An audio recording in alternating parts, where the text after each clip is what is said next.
So Steve Jobs said, the people who are crazy enough to think they can change the world are the ones that do. My name is Courtney Taylor. I am a mom, an educator, and an advocate. One of my biggest dreams, and the one that I've had the longest, was to open my own school and a community center.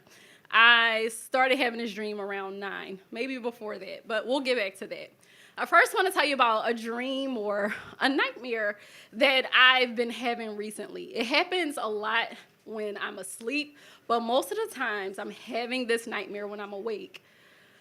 And I'm triggered by the news. My kids are outside playing. My daughter, my 6-year-old daughter, is on the sidewalk. She's playing with her chalk and her dolls, and she's singing songs. And she takes breaks to make up dances because she thinks she's Missy Copeland.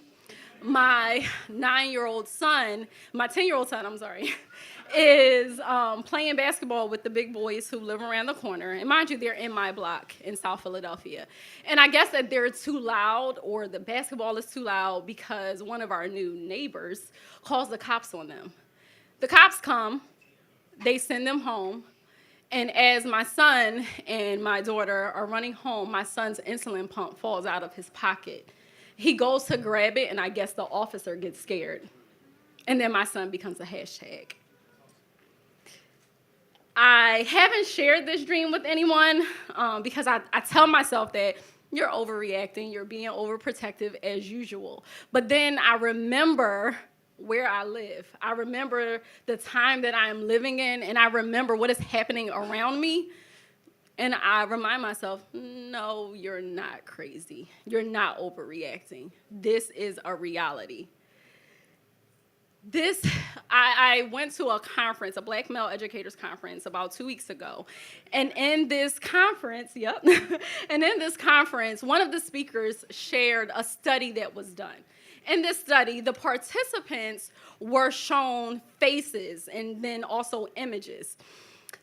Do you know that people will see the image of a 5-year-old black boy, and then they'll see an image of a toy, and they'll identify that toy as a weapon?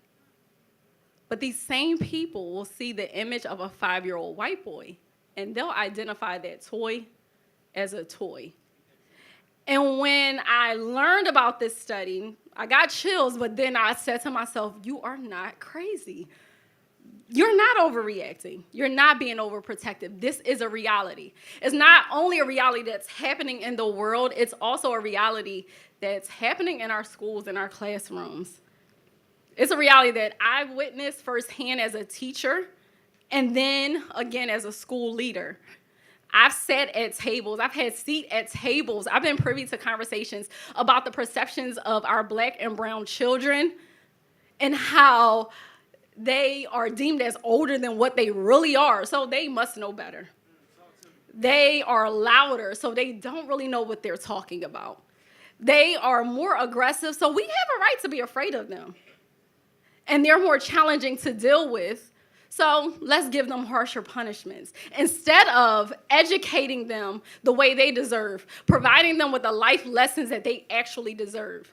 And as frustrating as it is, as pissed as I get, as much as I want to stand up from this table and I want to walk away, I don't give up.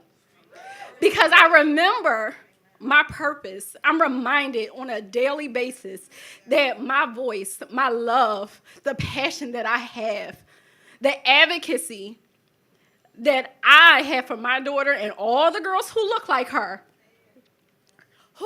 is so that they know no ceilings.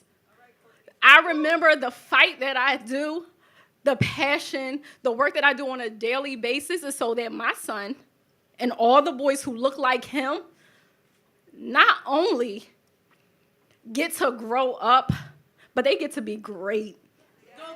They get to dream. They get to dream big. And I will continue to speak up, and I will continue to raise my voice even when it shakes. Because, Steve Jobs said, the people who think they are crazy enough to change the world are the ones who do. My name is Courtney Taylor. I am an educator.